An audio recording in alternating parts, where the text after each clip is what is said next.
Thanks, Greg.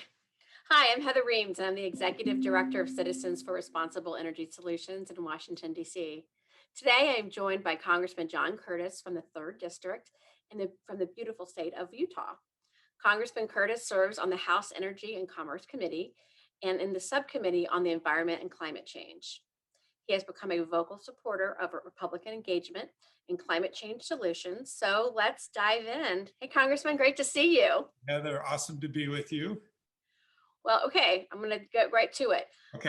You've spoken about being a climate conservative. What does that mean to you, and why is it important? Well, thank you for asking, and it's great to be with you today. So I'll let you in on a little secret. This won't be a secret to you, but those watching, and that is Republicans squirm a little bit with some of the terms like environmentalist and things like that. And sometimes people will say, well, I hear you're an environmentalist. And I guess maybe I am, but I also really feel comfortable with the term climate conservative. And the reason for that is there are so many principles that conservatives should be really excited about that are very, very good for the climate and for this earth that we love so much.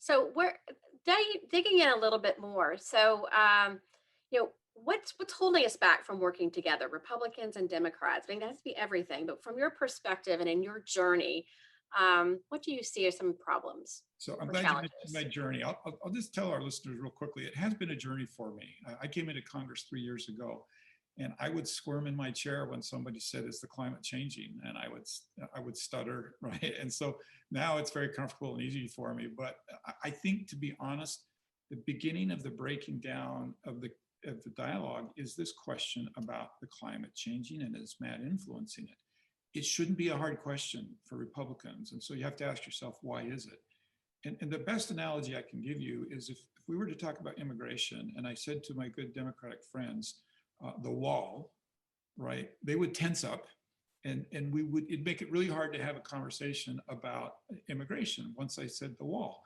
And unfortunately, climate and climate change has taken on that same problem. It feels like there's an agenda behind it. So when you ask a Republican if the climate's changing, what he hears is, will you embrace the Green New Deal, right? And so they run from the question. And I believe, in essence, the breakdown starts with that question.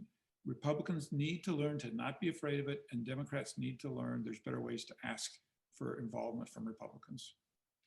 You've talked about the shaming language Yeah, as a challenge as well. Could you say a little bit about that? I can. So, and let me just preface this with, usually I offend my Democratic friends when I talk about this. And my only response to that is, don't worry, I'm willing to offend my Republican friends as well, because we both need to do things. But on the side of those who want Republicans to be more engaged, really are 3 tools, right? Science, shaming, and fear. And none of those are very good motivators. If you think about science, people don't change their behavior even though if they know the science, right? And look at our youth in COVID. It doesn't change their behavior about getting together without masks if they know the science. It's not motivating. Shame is also not a motivator. And what happens with shame is that there's no point at which a Republican can get to where somebody will say, good job. So if you change all your light bulbs to LED, what they say is, instead of good job, they say, you should do more. And that's the shame game to me. And it turns people off. And Republicans don't want to come to the table. And then the third piece of that is, oh, it's a crisis. Well, look, the border's a crisis, right? The post office was a crisis. The budget's a crisis. We're just besieged with crisis. And it's not a motivating factor. And I think a much better way to appeal to Republicans is how I find this, which is just a love of the beauty of this earth and really a God-given responsibility to be good stewards. Oh, now I think you'll get Republicans listening more from that perspective. The idea of asking a Republican if they believe in climate change, um, that tends to get a little dicey for some. Do you believe in a straight up question? I know members experience that maybe at a town hall, or it can be considered a gotcha question. Yeah. How do you think about coming about that in a different way? And how can, both sides of the aisle begin to work together in and around that question of, do you believe the climate is changing? And let me tell you, many of my colleagues view it as a gotcha question, right? And my good analogy is, like, have you ever been to a timeshare pitch where they're trying to sell you a timeshare? Oh, yeah. they say to you, Mr. Curtis, do you love your family? And you say no, because you know the very next question is, well, then you would buy this, right? And that's how Republicans feel. Like if they say yes, then we're supposed to be willing to accept the Green New Deal. A much better way to do this is to just avoid that question. And I would ask this question: do you want to leave the earth better than you found it? Right? Let's take away all of the agenda and all those things. Who can answer no to that? Right? I mean, do you feel a responsibility to leave this earth better than you found it? We do. Of course we do. Okay, what are ways that we can do that? And it's a much better lead in to me than this question that evokes this, like this hyper emotion, right, from Republicans. And then we don't get anywhere, right? Yeah, And this is a right. group of people, we all want to get there. We want Yeah, to do something about it. exactly. And here's what's sad is Republicans therefore are branded as not caring about this earth. And that's a terrible mistake for Republicans to let that be okay. This branding that we don't care. We do care. We care deeply. Good. Okay, let's connect on that point. What should we be doing to be better stewards over this earth? I love to ask the question, like, isn't less pollution better than more pollution? Right? Isn't less plastic in the ocean better than more plastic in the ocean? These are points like are just really easy to agree on. Okay, good. What should we be doing about that? Well, that'll lead me to my next question. Thank you very much. You're now on ENC and you're getting, and you've been on Natural Resources Committee. You've been thinking and talking about climate now for a couple of years, at least that I've seen, in a really different kind of way for a Republican. What are some policies and areas that we can see, whether it's low carbon technologies, but how can we bring Republicans more into this? We're seeing a lot coming from the administration. We're seeing a lot from House and Senate Democrats. But where do you think there are opportunities to work together? There are so many. Like, there's just a lot of places Republicans are quite naturally comfortable here. Nuclear is a really good example. And I understand the concerns with nuclear. So we should be asking the question, under what conditions would nuclear be okay? Right? Because it doesn't have to mean that if you want nuclear, that you want it exactly the way we have it today. So I think nuclear should be a topic, right? We're going to be closing 4 or 5 nuclear plants in the next year across the United States. What's going to replace that energy? It's going to be fossil fuels. It's going to be coal, right? We should all be able to come together on that. And so I would say that's one area. Clean energy, green energy technology that can be exported overseas. I like to joke a little bit with my Republican friends and say, look, I don't care how you feel about the environment. If you're a capitalist, you should love, right, clean technology, because the United States can lead. And if we lead around the world on this, it will be like the Industrial Revolution for our economy in a very good way. This green technology will be purchased around the world. The question is, will it be purchased from the United States? So that should be a really strong area where we would agree. I'd love to get a broader consensus. I think we can on simply investing in R&D. We've got to be talking about carbon sequestration for this simple reason. If we want to radically reduce worldwide carbon, not US, but worldwide carbon, we've got to be talking about sequestration, and we've got to be investing on kind of the moonshot, I think, in carbon sequestration. I think that's a really good area for broad consensus. I think conservation is a really good area. Republicans love to be, part of our motto is being like not wasting resources. And this is a place where we should be able to come together and talk about conservation. I'd love us. I think we sometimes miss the point of just personal responsibility. And let me tell you what I mean by that. In my county, in Utah County, when I was mayor, I tried to encourage everybody to take 1 vehicle trip less per week. How easy is that, right? Well, there were 500,000 of us. That's 500,000 vehicle trips per week that we could reduce with almost no work. And I think it's a little bit hypocritical if we're not willing as individuals to do things like that, and yet we expect government to fix this problem. So I'm kind of rambling now, Heather, I can tell. No, you're not. No. There are so many areas where we should be working together, and there should be broad consensus, I think, from Republicans and Democrats on these issues. Do you see this as some of this as part of the infrastructure package that we've seen the president has been saying that infrastructure investment in that will be part of a recovery plan? And we know members like to bring stuff home, right? Bring the bacon back home, so to speak, and for their constituents. Is this a place where we can expand clean energy, lower emissions? What kind of opportunities does the infrastructure, Abs- potential infrastructure package bring? Yeah, absolutely. Like for instance, if you just simply take broadband, we learned from COVID that people don't need to drive to work every day, and we saw great reductions in emissions. And so, does a infrastructure package deal with broadband and increasing broadband capacity? And that's an area here again that should be an easy point of an agreement, right, for all of us, especially rural broadband. What areas can we think about infrastructure in a different light? When you say infrastructure to my generation, you think bridges, roads, right? And things like that. But really infrastructure is far more than that. And how can our bridges and roads be different? We've got to be talking about autonomous vehicles, right? Will this new infrastructure accommodate autonomous vehicles? I've got a road when I go see my daughter that comes down like this, and then there's a Jersey barricade like this. And my wife's car, we got her this hybrid. It wants to go straight into that barricade because of the partial autonomous vehicle things in it. So how we're building these new roads and do they accommodate autonomous vehicles? Autonomous vehicles can do wonders to reduce emissions. And so absolutely yes, this infrastructure package. And my only hope is that we'll take the time to bring Republicans and Democrats and get a bipartisan package that we can all get really excited about.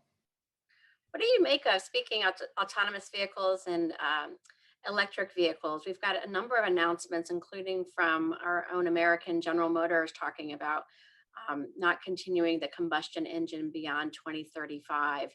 And of course, we've seen a number of commitments overseas, most recently from Volvo.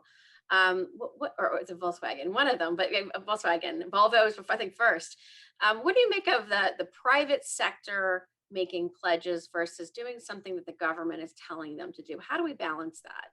So I think that if I'm not careful when I talk about this, my Democratic friends say, oh, he's saying there's no role for government. So let me put an asterisk and say, no, that's not true. There is a role for government. But let's talk just for a minute. If you look at the vast changes, it's corporations responding to two things: shareholders and customers. And corporations are lining up almost faster. It'll spin your head at how many of them are going to be carbon neutral by 2050, and many of them even sooner than that, without a single government regulation.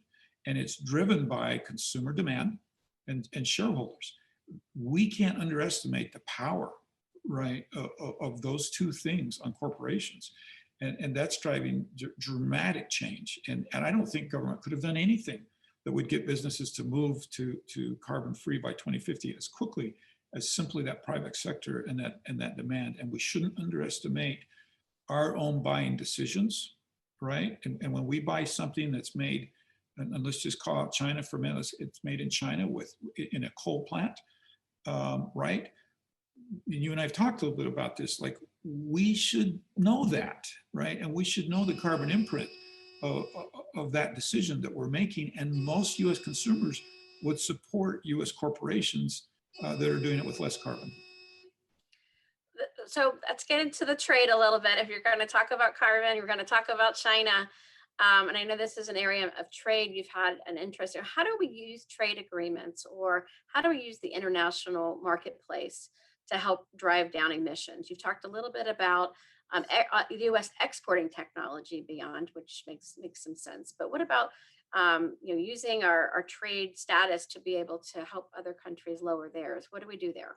So I'm really glad you asked that question, because I think too often, if we don't talk about the global picture, we're fooling ourselves, right? We could take US down to zero carbon emissions and we would fail because we're just such a small percent of the overall thing.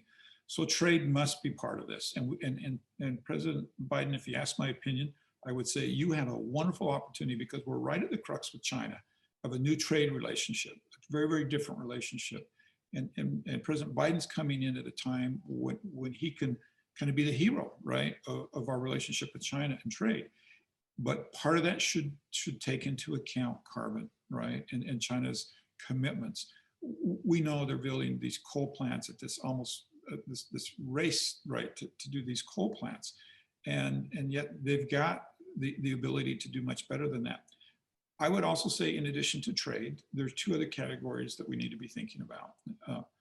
One is United States has got to be the low-cost leader on green technology. If we are the low-cost leader, these other countries will adopt that technology, right? If we want them to do this without a hammer, we just simply make it price competitive to produce that energy, and they will adopt it. And so that's one more reason to move forward with this green technology at a rapid pace, is we know that we can bring that price down. Look what's happened to solar, right? And to where people are not buying solar anymore just because it's the right thing to do. They're doing it because it's a low-cost leader in many cases. And I think that's another piece of getting these countries that emit so much carbon to be emitting less carbon. And then the other thing I'd say to my Democratic friends, and I know I have to say it very carefully, but let's not be afraid to use fossil fuels to reduce carbon. If we're honest, fossil fuels have reduced carbon in the United States more than anything else, natural gas, right? And we know that we could use US natural gas overseas to dramatically reduce carbon emissions over there. So it should at least be on the table. It should at least be part of our talking points as we talk about how do we reduce worldwide carbon. So that sounds like you, along with most probably of all of in your conference, are all the above. So you're looking at all kinds of technologies. Is there anything where you're taking it off the table when we talk about all the above? A lot of people use that differently, that term. Let me tell you how I like to look at this, and then I'll answer your question. What is our goal, right? Our goal, I'm going to make it very simple, is to reduce worldwide carbon in the air. Fair enough? Okay. And if that is our goal, what takes us to that goal? And if something takes us there, we should not take it off the table. And that's why I bring up natural gas is, look, let's not be afraid to talk about it. Does it reduce worldwide carbon? Let's talk about it. Now, a lot of people don't like to talk about it because they want to get to zero, right, emissions worldwide. Well, we can have that conversation, but we're not there yet today. We're using coal plants in India and in China and in Russia. So until we get to that point, let's not be afraid to use the tools that have been so helpful here in the United States to reduce carbon. And I just keep turning people to what is that end goal? Sometimes if we're not looking at the end goal, we enact policies because it feels good. And then we turn around and say, well, did it do anything to reduce worldwide carbon? No, it didn't. And that's when people have a right to complain about jobs lost, right? If it didn't. Now, if we move that needle and we move it a dramatic way on worldwide carbon, okay, talk to me about some job losses. I'll talk to you about that, right? But don't talk to me about it if it's not moving that needle. Now, how about in terms of going back to all the above, the investment? We talked about the moonshot. Yeah. The investment amount is in the eye of the beholder. Sure. And that is also an area where there can be some reluctance we've seen from Republicans about how much to spend, plus the appropriate role for government in the investment of RD and D and D. So what's your thoughts about how this audience who has a particular interest in information about the investment here, what would you say, and how do you approach Republicans about this? Yeah, I think you're very accurate in your description. I think incentives scare Republicans, and government spending scares Republicans. And I think what I would say to that is the way that we temper that is we also love results, right? So let's base those incentives on results. And when they're not working, let's not hesitate to shift them. Or to be honest, if they have worked and now met their measure, let's shift them, right? If there's industries who no longer need these incentives, let's not waste the incentives on those folks. Let's shift and move them.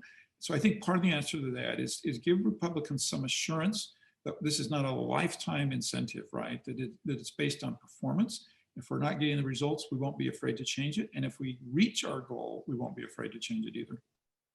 You mentioned about even if the U.S. went to zero, only a small part of the worldwide emissions, although we have been a larger polluter over time.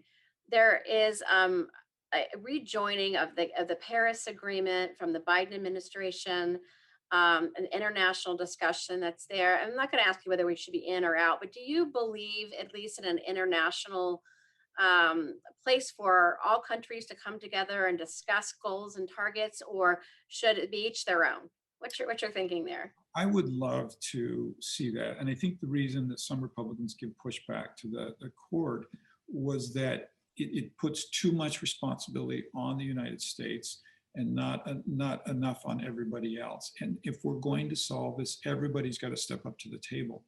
And I'm okay with the United States even doing more than others, but I don't want to do it all by ourselves. And like we said, even if we do it all by ourselves, we'll fail, right? If we can't engage these other countries in substantial reductions. Now, let me tell you, there's another principle. We talked about shaming. There's another principle I think that we have to be careful of, and that's moving the goalpost. I've heard my Republican colleagues say, look, the problem with agreeing to a specific goal or a specific target is they'll just move it, right? And so we're a little hesitant to do that. I think we need to be willing to pick some goals and some standards that we'll celebrate, right? We don't celebrate anything in this culture of shaming, right? The United States has led on carbon reduction in a dramatic way, but nobody's stopping to celebrate. And I think that's a huge mistake. Let's set some goals. Let's celebrate when we make progress to those goals. Let's celebrate when we achieve those goals and be really careful about moving the goalpost in the middle of the game. Now, clearly, we always want to be better and better and better. And this is kind of one of the problems. Like, can we ever be good enough stewards of the earth? No, we can't, right? I mean, we always need to do better than we're doing. But acknowledging at some point we've done well, right? And patting ourselves on the back and feeling. And how do we, what's our next step? We're gonna finish here in our discussion. We've got a number of bills that are moving through Congress, some very big bills, including the Green Act, others. And it already looks like a partisan split. We're kind of, it feels like we're stuck just with a different majority and instead of working together. Any recommendations, Congressman? You're there on the E&C committee. Tell us some wisdom. Well, let me just say this. We all have a lot of work to do. And I think one of my tasks is to bring my Republican colleagues along to where they're comfortable talking about this and where they realize that we have valid ideas that we want to put forward. So I'll put that on me, right? And that's one of my responsibilities, is to get my Republican colleagues at the table. Now, I have others who will be listening to this who might be, and I'm always careful with stereotypes, but let's just say a little bit more left-leaning, right? I need you to get your members at the table with reasonableness, right? With solutions that don't, what I say, take the head off to fix the headache, right? Bring those to us. Let us see, right, if where we have areas of consensus. I would say to the average person on the street, you play a role in this too. Your shopping behaviors have radically changed, right? More than you know. And individuals have a far bigger role in this than I think they realize.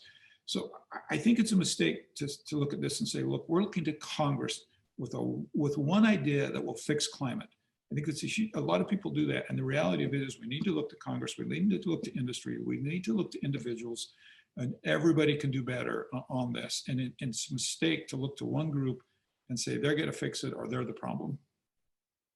Congressman, I think we are at time. I know you're so busy, but thank you so much for spending time with me and with the audience today.